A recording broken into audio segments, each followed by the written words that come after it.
Avoazana kosa ny paikady adina amin'ny kolikoly eto Madagasikara izao no natao dia noho ny fahitana fa mbola betsaka ary mbola miroborobo fatratra ny fanaovana ity tranga ity izay miseho amin'ny endriny maro samihafa androany no nandravonana ny paikady nasionaly adina amin'izay trangana kolikoly izay ary tesy amin'ny Carlton Nosy ny zorany izany.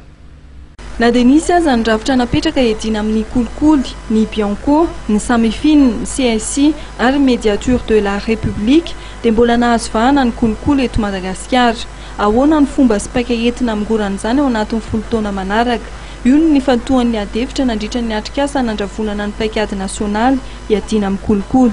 Nambaran'ny teo anivon'ny Bianco fa ny fomba fanasasiana no lesoka tokony harenina ao anatin'ny ady amin'ny kolikoly.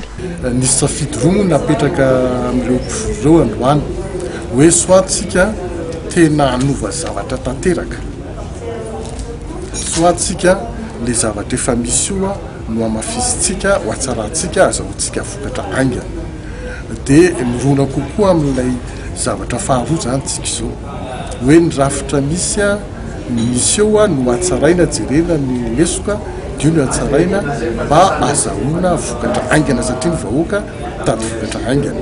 Tetika ady adina amin'ny kolikoly ary ampiasaina ao anatin'ny 10 taona manaraka dia ny 2024 ka hatramin'ny 2024 no niarahana nijery teto.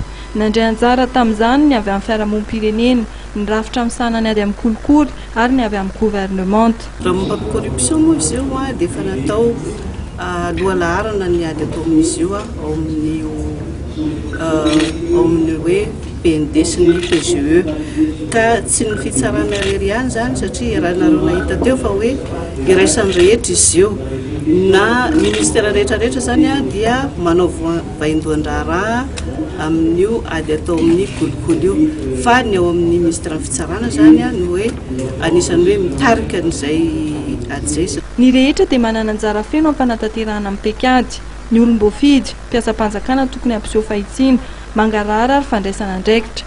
Ny fitsarana dia tokony asa mafy amin'ny fanazazina amin'ny mpanao kolikoly mba tsy hisiany tsy manto manota. Io no nambarandramatoa Fatima Samora, mpandrindra amin'ny PNUD.